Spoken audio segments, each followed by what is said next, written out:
Welcome back to Disenthrall, guys. So this started out as a segment we were going to use on our Sunday show, but it turned out to be a little bit long. So we're actually releasing it as its own episode. And this is with Avital, the Parenting Junkie on YouTube. And we're talking about parenting, not spanking your children, the benefits of that, and kind of debunking some of the main arguments you hear about spanking children. Yeah, it turned out to be an amazing conversation that I can't wait for you to hear, but way too long to try and fit into the show on Sunday. So Definitely. Enjoy. Thanks.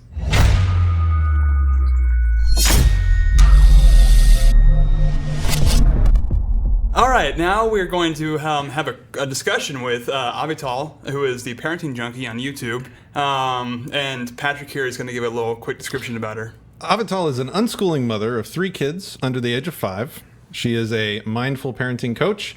She vlogs at theparentingjunkie.com and produces videos once a week with radical ideas about peaceful parenting. She also offers private coaching sessions. So, hey Avital, welcome to the show. It's great to have you. Hey guys, it's great to be here. Thank you for having me on. Very cool. We would love to know how you got your start into peaceful parenting and kind of what led you here. Sure, yeah. Well, for a very long time, I wasn't at all sure I even wanted to have any children. Parents seemed like very exhausted and pretty angry people who were spending most of their time trying to get their kids away from them and to get to sleep, which I now fully understand. But it just didn't seem like a very fun job or fun, pastime. But I kind of decided that, life would not be complete for me if I didn't experience what it meant to be a parent. But I was very afraid of the experience of getting into that, of what it meant, the responsibilities, the lifestyle, all of what being a parent entails. So I kind of became obsessed with reading about it and learning about it from an academic point of view, almost understanding what it means to be a parent and what it means to be a good parent, etc. That was before I even had my first child. After I had my first child, it suddenly became real life experience, and there some of the theory served me really, really well, and other parts of the theory were completely irrelevant to my life or to my temperament or to my child's temperament, and I needed to deepen my understanding of parenting. And I can kind of think back to a pivotal moment for me in my parenting that really brought me to peaceful parenting, which was, my 2-year-old. What happens when you have a 2-year-old is you've had kind of a gorgeous, sweet little baby, and even if your baby is colicky and crying the whole time and difficult temperamentally, usually you still understand that they're a baby, and you don't lose your temper with them quite as much. You don't get triggered quite as much. But once they turn 2 or 3 and they begin to be defiant, they begin to actually test the boundaries on purpose, that's when most of us find ourselves yelling for the first time, handing out punishments, timeouts, etc., or just really feeling helpless. And I certainly went down that path as well. My very sweet and highly energetic and defiant 2-year-old was refusing to go to sleep. And you know how it is, a long day of nagging and tantrums and whining, and you're just done. You're so done. Yeah, definitely. You want to get in the shower, you want to go to bed. And he kept getting out of bed, and at one point I just lost it. I really got triggered, and I started kind of chasing him up the stairs, trying to scare him into submission. And it sounds funny now, but at the time it was really kind of a painful experience because I was out of control. I was making the angriest face I've ever made in my life. And I just kind of caught a glimpse of his look of terror. His, that terror in his eyes, that he suddenly realized that his mom, had just turned into a lion who was about to eat him. And that really shook me to my core, and that really made me realize that my little boy is afraid of me in that moment. It's real fear for him. Wow. And I am there to be his protector. And he's in Dr. Dan Siegel calls a biological paradox, right? Because biologically and evolutionarily, he's drawn to me. He needs proximity to me because I am his protector. But in real life, I am the threat. I'm scaring him. Right. And that was the moment that kind of sent me into deepening my own understanding of my own triggers, of learning to overcome those triggers. It's never 100%. I get triggered still, of course, but just, really learning what alternative routes to fear-based parenting there were and how I might master those. Well, excellent work. I think every parent that is self-aware enough to realize what they're doing and the impact that has on someone else, and is empathetic enough to see the effects that they can have on the little person, because exactly what you said is true, where, we are our children's lives. Without us, they die. And I think maybe even, probably definitely on an unconscious level, they understand that they have to be with us. And at the same time, if we are the kind of the aggressor in that situation, that to me just amplifies how terrifying that must be for them, to have to be with the one that's scary, So that's awesome. Did you know anything about peaceful parenting when you had that experience already, or did you then go looking for it and learn about it? So I had read a little bit about it. I was probably more focused on kind of natural and peaceful approaches to babies up until that time. And then I really needed to start to invest in educating myself about peaceful parenting of children, not just of babies, and how it works when power struggles come in and when discipline comes in and limit setting and all of that. So it got amplified then. Okay. So how long from when you started that did you then transition to, or I guess, when did you become inspired to take it to YouTube and to actually become sort of, in a way, I call you an activist, because you're trying to actively change people's minds and instruct them and teach them that there are other ways. And go ahead and answer that, and then I have a follow-up. Okay, great. Yeah. Well, very quickly I became obsessed with these radical ideas about parenting. They were different from anything I had seen before. They were different from how I was raised. I'm super grateful to my parents. They were fantastic in every way they knew how to be. But peaceful parenting wasn't really around in their generation, or at least in our culture. So it was new for me, and I became really obsessed. I got very deep into it. I must have read, and still counting, over 40 books on the subject. Mm-hmm. Seminars, workshops, you name it, therapy, coaching, went through lots of different processes, and continue to do that. I think this is a lifelong journey. And yeah, that's when it became my obsession. And about a year or two later, I was talking about this so often that people would just ask me to summarize certain topics for them. Or just, they were like, well, I'm not going to read the book. Can you just explain it to me? I found myself giving these little monologues again and again to different people, explaining it to them, and then finding it really interesting. So I decided to just do that on YouTube, where I could do it once and move on to the next topic and not repeat myself so many times. That is exactly what we're trying to do. I think we know you rehash the same things enough, and you're just like, okay, I'll make a video, and then you watch it. Mm-hmm.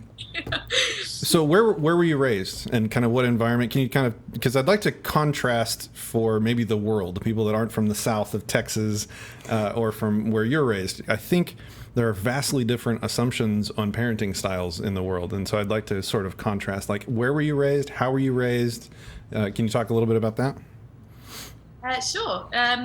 So it's really interesting that you're bringing this up, because just today I shot a video about global parenting and taking inspiration from other cultures when it comes to parenting. So that's really topical for me. I was born in London. I come from an Orthodox Jewish background. So that means that my grandparents, all four of them, were refugees from the Holocaust. And they came to England as penniless refugees. My parents were born there. I was born there as well. And when I was about 9, we moved to Israel.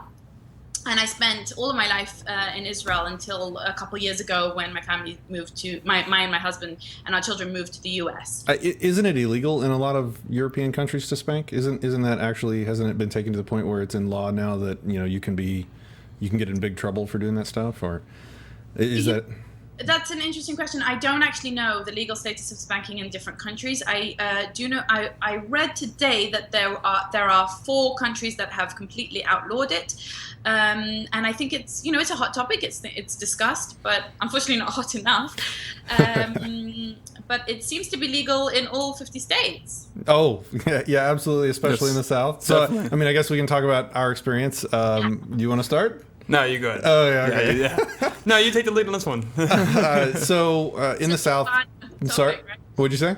So much fun too. Oh man, yeah. So I don't currently know anyone that was not spanked. Like all my friends, I think everyone. It is so common that it's not even discussed as something that's not an option not to.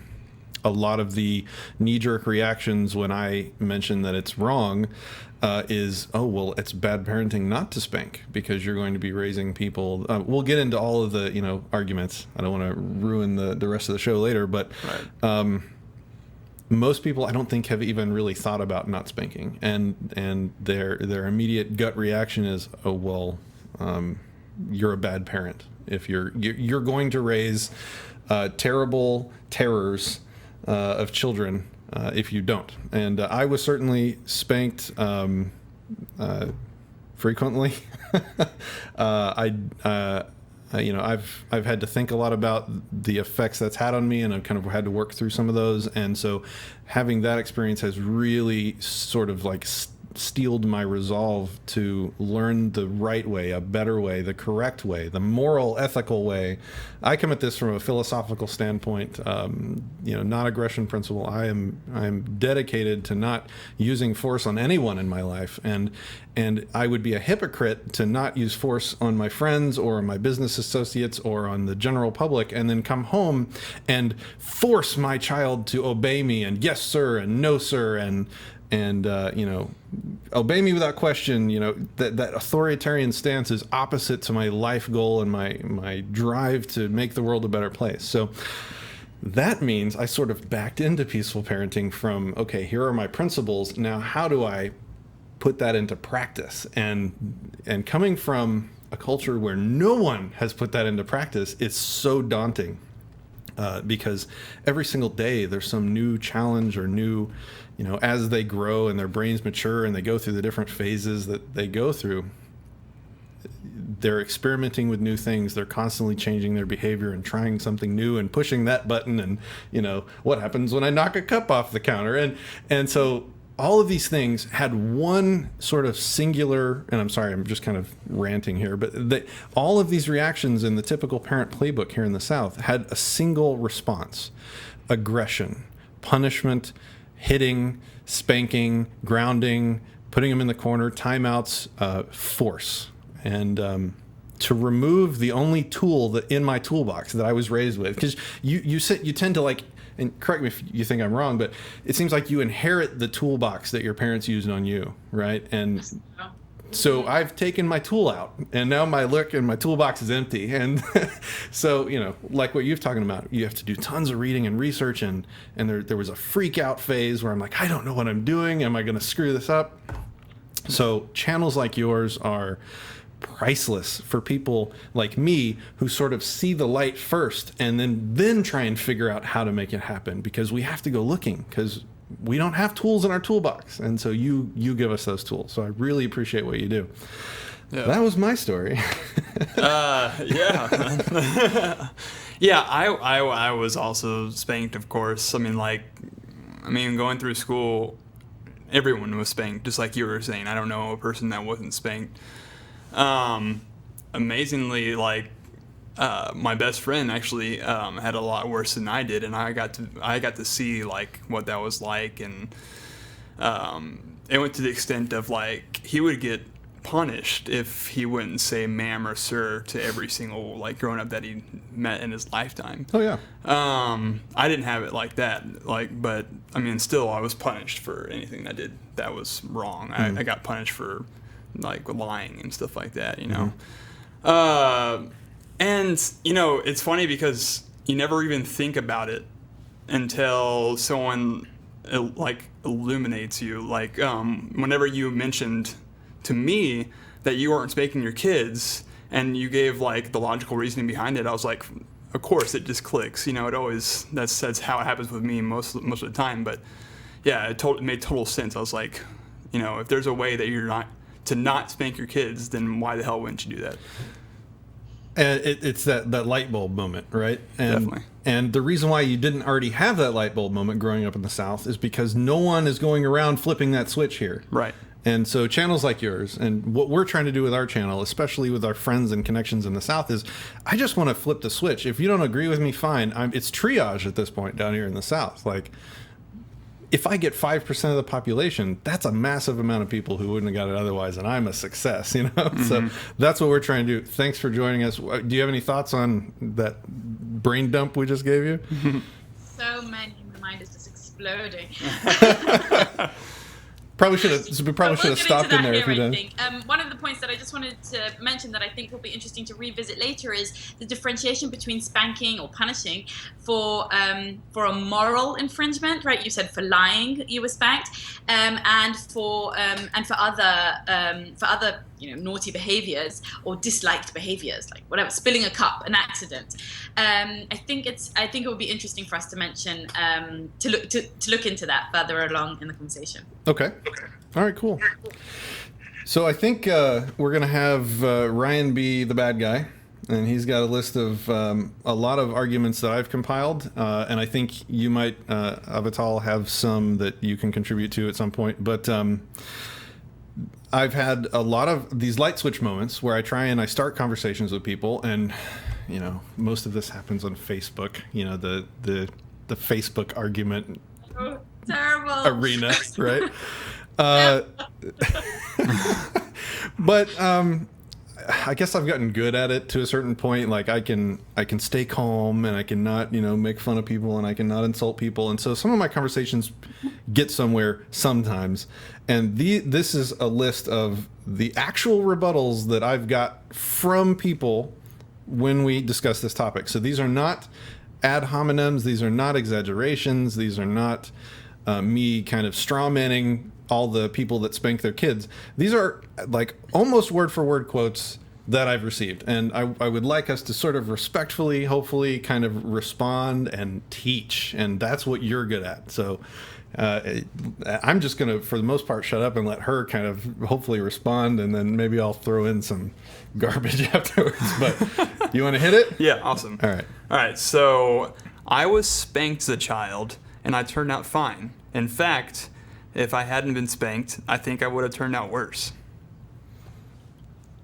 Okay, so before we actually delve in, before I actually respond to these ideas, I have four, in fact, disclaimers. So bear with me, all right? So although in this conversation that I'm going to have with you, Ryan, I might argue that spanking is ineffective, and I do think it is ineffective. I want to be clear first that the core reason that I'm against spanking is because I think it's abusive and violent. I also happen to think it's not effective, and research has proven that, and more on that later. But in this disclaimer, I just want to point out that even if the research came out tomorrow proving how spanking produces the most wonderful kids, I would still be against it because I do not believe that the means justify the ends. Oh. Okay, so that's disclaimer number one. I just want to say I absolutely love that disclaimer, because so often you get lost in the consequentialism of these arguments. Well, I think it makes better kids. Well, even if you do, it's still wrong to hit people to get your way. Sorry. Please continue. Great.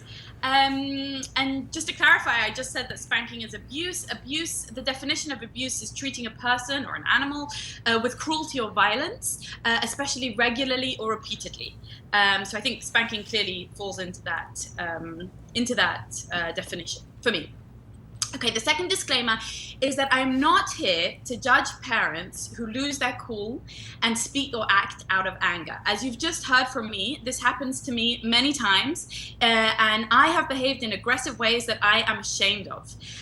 Those of us who do this and are working to better themselves are on the right track, okay, in my humble opinion.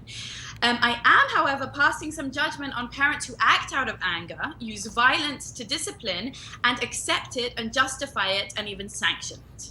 Okay, so that's the differentiation. I'm not saying that if you lose your cool, that's not okay. Happens to all of us. Okay, we have to do our best to make sure it doesn't. But I am saying that if you're doing it on purpose, then that's a problem. I'm moving on to the third disclaimer, and that is that this conversation is about spanking. But I just, for the record, want to say that I'm not exclusively against spanking.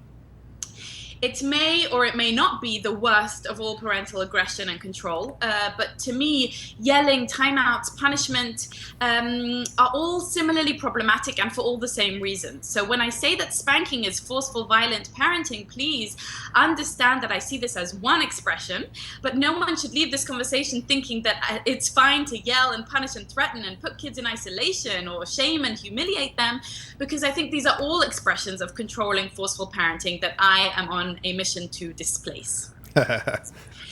And the last disclaimer is, and this actually, Ryan, will segue into my answer to you, is that I don't think spanking is something that children cannot overcome and go on to flourish and even have a close relationship with the spanking parent. Okay, they can and they do.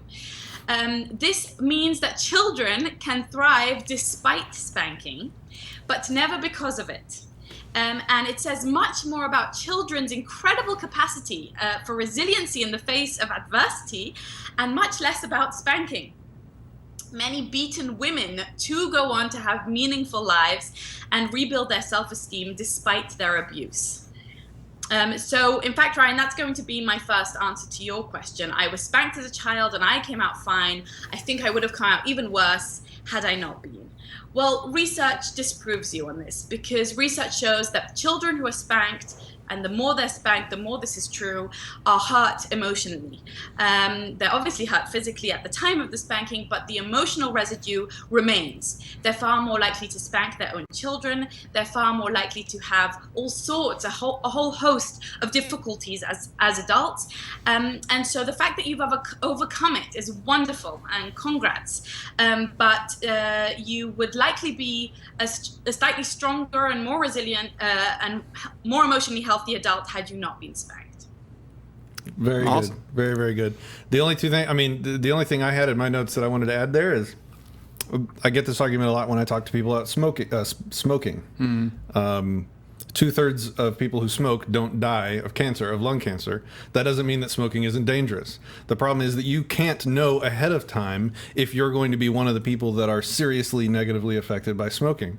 In the same way, you don't know if your kid is going to be one of the statistics. All you know is that all the data can show is that you're raising the chance of negative outcomes by doing this. You're putting your child in a category where they have a higher negative outcome possibility, right?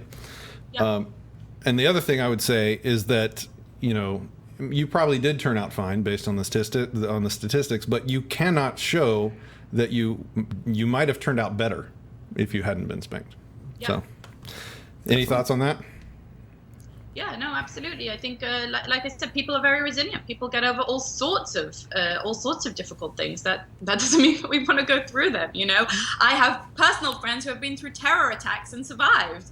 That's great. Yeah. Yeah. Okay. Cool. Hit us. All right. Don't hit us. Hit us. Here we go. That was the worst segue ever. I know, right? Wow. Bad jokes. There's a difference between spankings and beatings. So illuminate for me what the difference is. Ooh. That wasn't in his script. Yeah, right? Oh. So I guess let me try and role play. A beating is when you're leaving bruises. A beating is when you're inflicting bodily harm. A spanking is when you're and I hate playing this role, but this is what I would have said 10 years ago. A spanking is when you no damage, just you remind them, you get their attention, you snap them out of it. It's just like a little swat, and whatever. So I guess that would be my answer, I guess. So a spanking is like a cute beating. Yes. Yeah. Okay. Yep.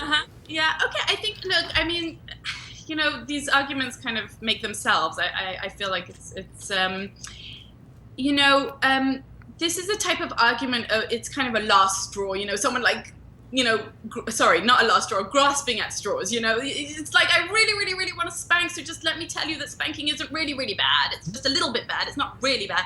It sounds almost desperate. But, what I really want to say about this is that when you look at degree, right, when you look at anything that's on a spectrum, then you'll see that it's either wrong or it isn't in many cases, right? If hitting is wrong, then hitting is wrong. And whether you leave a mark or not is going to be the details. It's the fine-tuning of how hard you hit.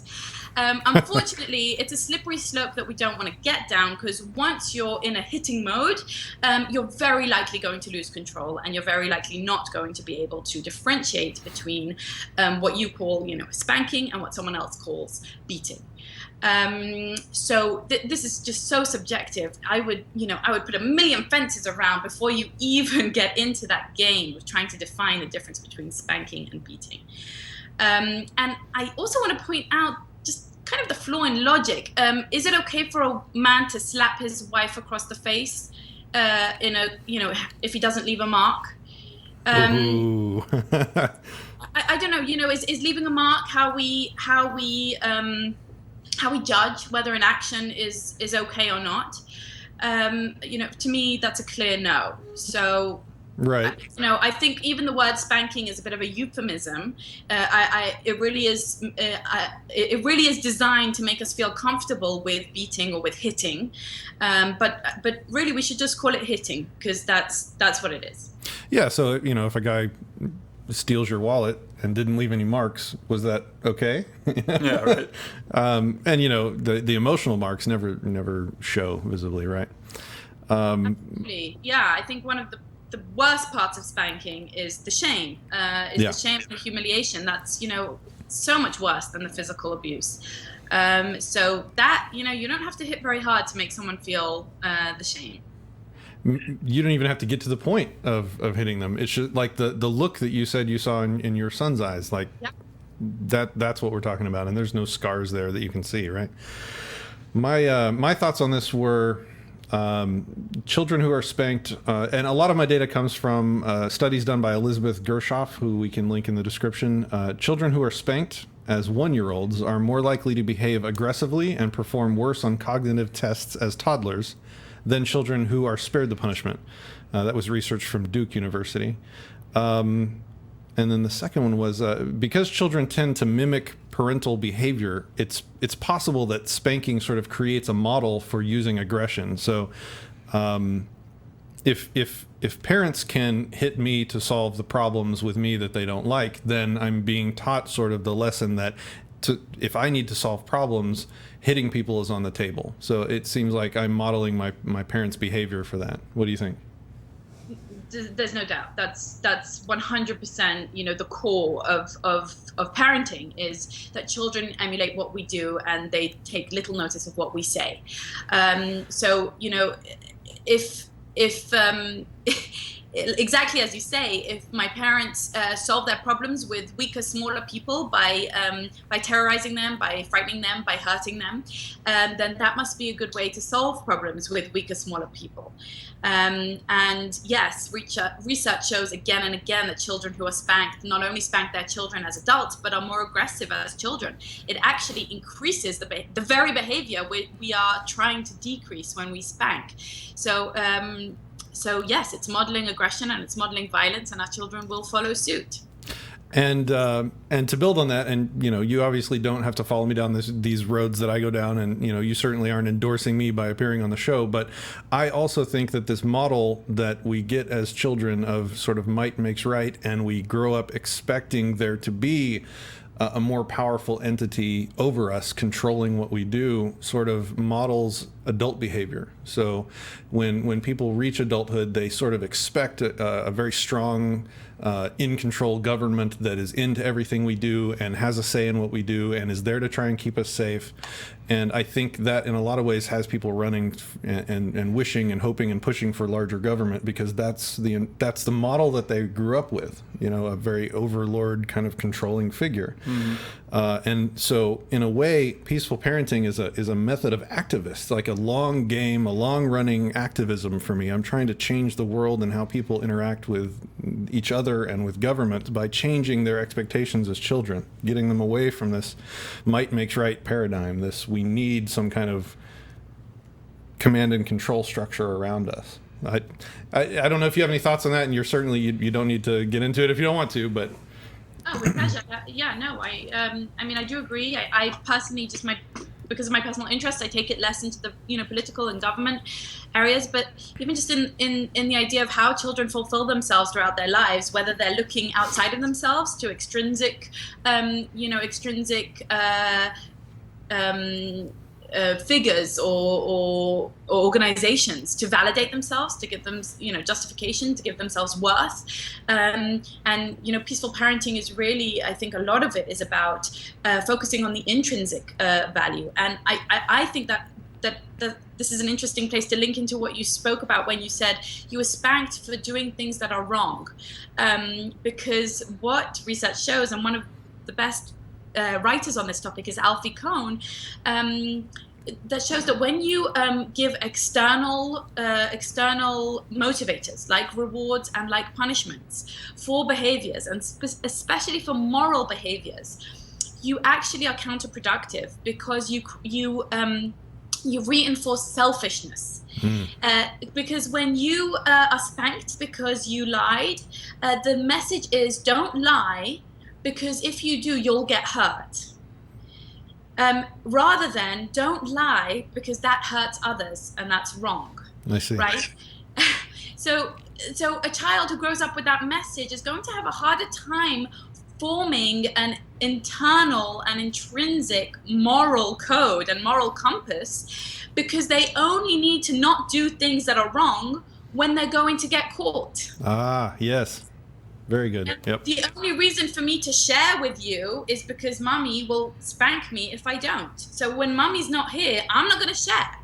Right? Right. And that, again, could be brought forward into adulthood. If no one's watching, I can get away with whatever, right? Exactly. Yeah. Okay. So if we're developing a moral code in children that is dependent on us, on our likes and dislikes, and on what we're going to do to them if they don't listen to us, then we're developing a selfish generation who's really just looking out for number one. Very good. Awesome. What's next? Cool. For some children, timeouts are enough, but some require a backup consequence, an escalation of force, much like in the real world. Very Yeah, good. so absolutely. Spanking necessarily escalates. Our violent and controlling behaviors necessarily escalate because people are over time desensitized to force and to violence, and they become apathic to it. So a child who has been first yelled at and then put in a timeout may eventually need spanking to elicit the same compliance that they gave in the first place. Now, just to ask, throw that question back at the spanking parent, children grow up. They eventually tower over you and have more physical force than you do. So if your relationship and their compliance and collaboration with you is based on your force, you're going to lose that pretty quickly, I'd say by the time they're 13 or 14. Yeah. Got it. Okay. So my answer really is that yes, the entire premise of using force and using controlling behaviors necessarily escalates and in the end explodes or fizzles out, and then you're left with nothing because you don't have connection, which is actually the root of all collaboration. Amazing. Very well put. Do you have anything to add to that one? No. My notes are probably longer on this. And, if we start going over time, please let me know. Maybe we can do this again later. I don't want to keep you too long. So just let me know. But I'm loving this discussion. Thank you so much. In the real world, when you find yourself involved in a conflict, the worst thing you can do is escalate force. To resort to force is admitting failure to negotiate, failure to compromise, failure to have or to show empathy. If it's your empathy with a child, if it's your empathy that's failed, that's on you. If it's your child's empathy that's failed, I think that's also on you, because you are responsible for teaching them that empathy, mainly by example, which hitting is the opposite of. If we picture a debate, between a nerd and a jock, like the stereotypical nerd and a jock. When the nerd makes point after point in a debate against the jock, and the jock senses he's outmatched, he resorts to threats and bullying and violence. When he pounds the nerd into like a smear on the ground, we don't say that the jock just won that debate, right? It's to initiate force upon a defenseless child is to be defeated by a child in a game of wits. It shows your inability to explain the world to them. It shows a laziness to parenting that I think will hurt all involved. I think you become a bully and you lose. And worse, I think the data shows that you teach that behavior to the child. You pass sort of that forceful virus onto them. They no longer have to engage their brains to work out a compromise or a win-win. They don't get to learn about that. Instead, they learn that might makes right, that leaving a smear on the ground is what's important. Even a timeout, in a way, is a defeat. It's just a lesser use of the same physical sort of bullying force. And I don't know if you have any thoughts on that, but I'd love to hear it if you do. Yeah, no, I think that's very, very, very well put. And I agree with you that it's a complete, it's giving up on the parent's part, right? It's saying, a 3-year-old or a 5-year-old has me so at my wit's end that all I can do is just hit them.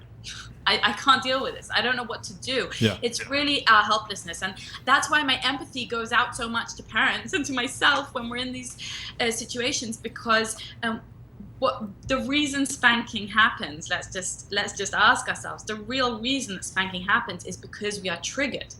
It's because we have an underlying vulnerability, but we are too afraid to expose it. So we cover it up with unleashing our anger on our smaller members of society, right? So which vulnerability am I talking about? Well, we as parents feel desperately that we don't know what we're doing. Yeah. We feel an intense fear that we are doing it wrong, that society will judge us for raising a brat.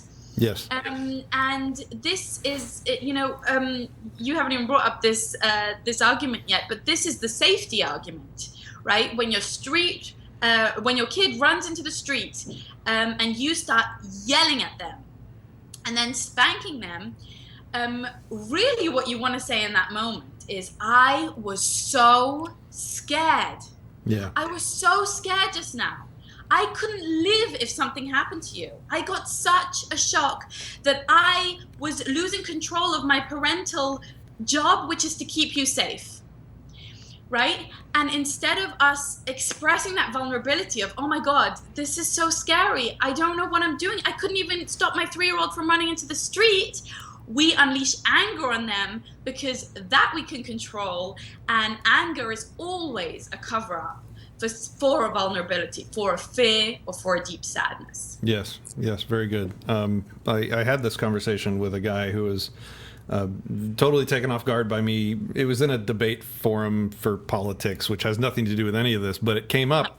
And so he, challenged me in front of a bunch of people, and he said, yeah, exactly the scenario you talked about, where, well, what if your kid keeps trying to run into the street? I mean, you just, sometimes you just need to give him a little swat to wake him up and to pay attention to what you're trying to tell him, to keep him safe. You gotta swat him to keep him safe. And I said, I feel it's always my job to keep my child safe. Would you agree? It is the parent's responsibility to keep their child safe. And he said, oh, absolutely. I keep my kids safe, and that is my responsibility. I agree. I said, okay.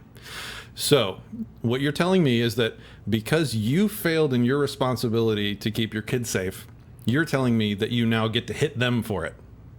And everybody was like, oh. I know that would work. But yeah, I think you said it better than I did. That's great. Basically, the kid is being punished for the parent's mistake, is what you're saying. Exactly. Yep. Oh. All right, what's next? We got to keep Actually, going. that is the next one. Oh, really? Yeah. It's all good. No, the motivation to do right, I think, is the next one, right? Oh, yes. It's also about fear, though, too, right?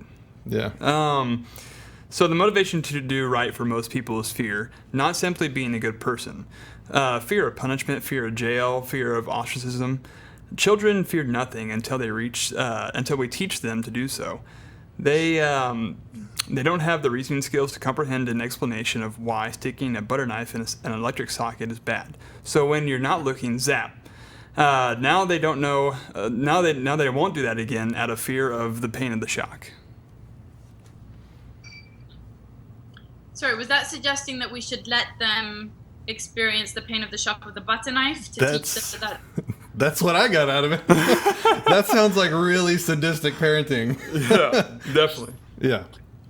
So here's the thing. I think that there is a time and place for natural consequences. Okay, natural consequences can be defined as what happens when when there's a cause and effect in our life. Okay, you forgot your rain jacket at home, you're gonna get wet. You didn't bring your homework to school, your teacher's gonna be upset. Etc., etc. You don't work hard in school, you're going to get a C-, whatever. Okay, so there's natural consequences that we must allow our children to experience, to take ownership over, and this is what builds resilience and grit and mastery when we are not, helicoptering and tigering and being so involved that we solve every problem for our child and protect them from every obstacle along the way, right? I think that has a time and a place, and I think that that's an important part of peaceful parenting. Having said that, allowing children to experience, pain and dangerous scenarios, I think is just neglect. It's irresponsible, and in some cases, it's abuse. And that includes the pain inflicted on them by their parents. I just want to understand. You know what? I want to throw this back on you, Ryan, and just understand a little bit better what the logic behind that is, because I'm not sure I've answered it in a relevant way.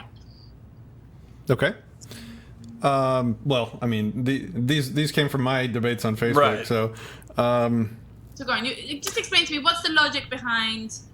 The logic is that children need fear in order to learn certain lessons. I think so. I think it's what you started talking about, where sometimes it's okay to let them fail.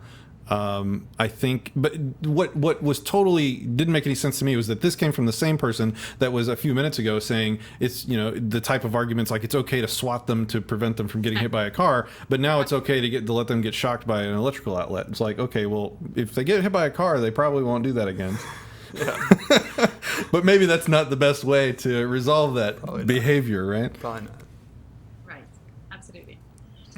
Well, yeah. Also, I think just the idea of using fear as a learning tool. Look, this is an ideology. This is a life philosophy. Some people want to and believe in using fear, and other people simply don't. I obviously fall into that camp. I believe that our choices in life and the way that we our choices in life should be motivated by love. In fact, at the risk of sounding super kitschy, that's what I believe. I believe that that reason and logic and deep thought out philosophy is the reason that we should be doing certain things, and fear is the last reason to do anything or not to do anything. Very well put. So I wouldn't want to raise a child who's used to making decisions based on fear. Having said that, I think that we can explain that certain things are dangerous. We can and should. And when explanation is beyond a child's capacity because they're too young to understand, then it's our job to simply remove the danger. Yes, absolutely. Okay. Yeah. Moving along. Cool. A swat on the behind after repeated attempts to make the child stop interacting with an unsafe object is okay. It's also okay to interrupt a tantrum. And spanking can be taken too far, but if used in the right way, it can be used for good. And spanking is necessary for good behavior. I think that's kind of what we've been talking about just now. Yeah. Did you have any extra thoughts on that? Or Anything else? Well, I just like to ask, parents who sanctify spanking, if hitting is a good way of solving a problem, why don't we do it more often? Why on earth do we use it only for children, only for the youngest members of society? I think that's something we have to think about, because throughout history, we have a history of strong white men who have found endless ways to justify using brute force to bend the wills of people who are weaker than them. It has been fine for particularly white men, but men and women, to beat black men, for men to beat women, and of course for adults to beat children. And that is for some reason still okay today. I think the reason is because children don't have a voice. Children can't become suffragettes and unite and stand up for themselves. They can't go fight in a civil war. They're not going to be able to voice their pain, and when they do, when they scream, when they yell, when they act it out, when they have a tantrum, they are beaten down even stronger and harder. So, I'm just curious if we really still think that hitting and violence is justified in any case, and most particularly with the weakest, youngest, most innocent members of our society. Absolutely. I guess the theme of the last few quotes that we've had is that spanking is teaching. Like, you're somehow teaching through spanking. And I would like to just say it is not teaching. If your child is about to do something dangerous, there's really only two possibilities. Either the kid is too young to understand, in which case spanking is equivalent to hitting an old senile person, which is, of course, a terribly wrong thing to do. Or the kid is old enough to understand, and you just haven't made the case well enough yet, in which case it's hardly their fault, and certainly not something that you get to hit them for your inability to make the case to them. That's my thoughts on that. Sweet. Yeah, and I would go further to say that even if a kid is doing something that they know is fully wrong, and they're doing it to piss you off, and they are old enough to understand, etc., when you spank, you teach one thing: that mommy or daddy uses violence to solve problems. That's what you teach. That is the strongest message of all. And the sad thing is that, unfortunately, when you spank, you are losing the opportunity to teach the real message that you want to teach. You are losing the opportunity to teach that lying is wrong, or that hard work pays off, or any other message that you're trying to teach will be completely overridden by the child's experience when they're spanked. Because when we are spanked, we feel deep shame. We feel that we have been wronged. Children who are sent to a timeout, or children who are spanked, are not sitting there thinking, you know what? I'm really glad I just got that spanking. Now it's all clear to me. You're right. How did I not realize that lying is wrong? I shouldn't have done that. Thanks so much. Yeah. That's not what they're sitting there thinking. We are missing our opportunity to give them the lesson we want to give them, right? Because we've overridden it now with how whatever they've done that was bad, we're going to do something 10 times worse to them. Yes. Yes. And so they're sitting there in a puddle of self-pity and self-righteousness, or they're thinking, you know what, next time you're not going to catch me. And worst of all, they might be thinking, you know what, you're right. I'm a terrible child. I'm deserving of abuse. I'm deserving of spanking because I'm unlovable and I'm unworthy. And they're actually internalizing the message, which is the worst case of all. And which can lead to more of that behavior because, if they're not worthy, if they're not worth it, then of course, why should they try and elevate their behavior, their standards, right? Right. Very good. Cool. Great minds of history existed, even though spanking was the norm, and in fact used to be much more aggressive than it is now. Or Einstein was probably spanked, so it can't be that bad for children. This is just terrible argument. But do you have any thoughts on that? Well, I don't know if Einstein was spanked or not. I actually wouldn't be surprised if he wasn't, just of what I know of his parent, of his mothering at least. But no, I don't have any thoughts on that. It seems. I'm not quite sure. Yeah, it's not really a good argument. Number one, spanking and violence against children in all forms has been decreasing for the last hundreds of years, and so has crime and violent crime and crimes of all forms. So if anything, it's a good correlation of more spanking in the past, more violence in the past, far less violence today, far less spanking today, and we're still moving in that direction, right? Right. It was perfectly normal for people to beat their slaves throughout most of history, or their wives. Lots of things were common historically. I'm not sure how that's relevant for what we deem moral or good today.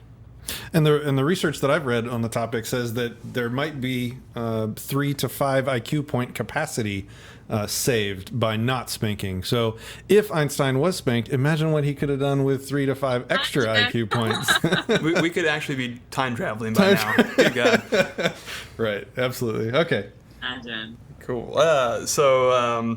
This one actually is good because it says, I think that your scientific data is biased and lacks peer review. This was a direct quote. So I'm spending, and I'm sure you've probably tried doing this, I spent hours like poring over these reports and consolidating them into data, and then I post the data in all this, here's my work, guys. This is the data. These are the true facts about spanking. And they're like, oh, that's biased. And just blow it away. Just what are your thoughts on that? I would just hark back to my initial disclaimer. I think the science is sound, and it proves it again and again. But it doesn't matter. Even if there's no science on the topic whatsoever, I haven't seen a single peer-reviewed research that beating wives is wrong, or that it makes wives less happy or marriages less stable. And I don't need the science to prove that to me. Yes. Okay. And I think there's an emotional protection that goes up when you start talking, especially with people that have had kids and that spank them, because to admit the data is true is to admit that you did pretty bad things to your kids. And that is an emotional experience to have. I had that. I have a 16-year-old daughter. I did spank her many years ago. And so to accept this, I'm also accepting guilt for how I behaved, and you have to process that guilt, and then I owe my daughter an apology for how I behaved and the things I did, and there's a lot there. There's a lot of emotions you have to work through, and it's so much easier just to say, oh, that's just those scientists, they just do that data stuff, that's bullshit, whatever, Mm-hmm. But I mean, now I have been able to work through it. It's been a healing process for myself and my daughter, which is powerful for both of us, right? Yeah. So I guess that's what I want to say. A lot of the data that we quote here comes from a meta study of over 80 studies spanning 60 years. It shows a consensus that's been called, an almost unheard of consensus among studies, right? It's about as solid as you can get in almost any field of science. All this data is out there. The studies, if you just go looking, it's out there. Definitely. Yeah, absolutely. I think anyone who's claiming that these are, biased studies is not really interested in the science. They're looking for a reason to discredit it. But I want to say that yes, that comes from us being, from our vulnerability as a parent, that we have a lot of power, and that when we abuse it, we hurt our children, and that pain is meaningful pain that lasts and that shapes them in the ways that we didn't want to shape them. So that's extremely painful. No parent doesn't love their child. Right. That doesn't exist. All parents are doing the best they can with what they know. So I think that when we discovered that the way we've been parenting wasn't the best way, and in fact might have been really, really harmful, then that is just, such a deep, dark wound that brings us so much shame that it becomes very, very difficult for us to admit it, to move through the mourning process of that realization, and to make amends, to make repair. But I do want to say that I think there is always a way to come back from violent parenting.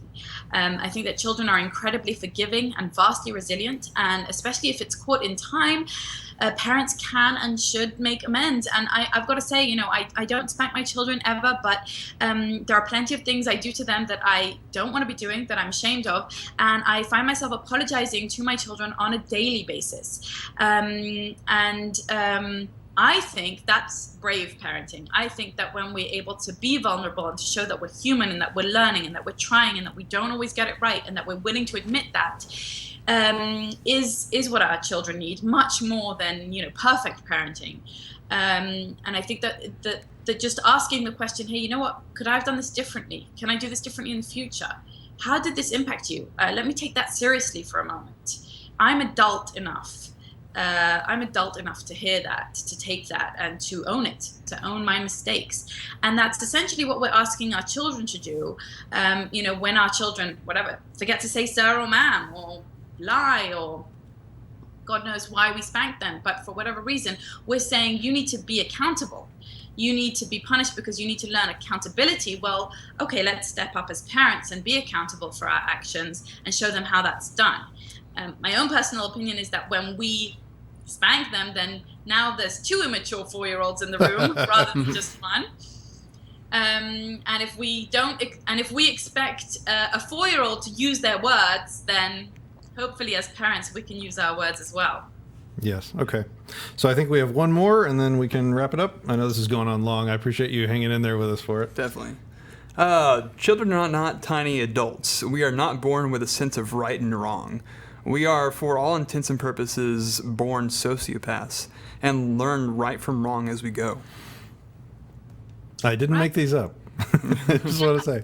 No, the born sociopaths idea is residue from the Victorian era, where children were seen as little demons, that they needed the evil to be kind of beaten out of them. At that time, children were strapped to a potty and held in cages, and all sorts of really, really terrible and abusive behavior to de-childize them.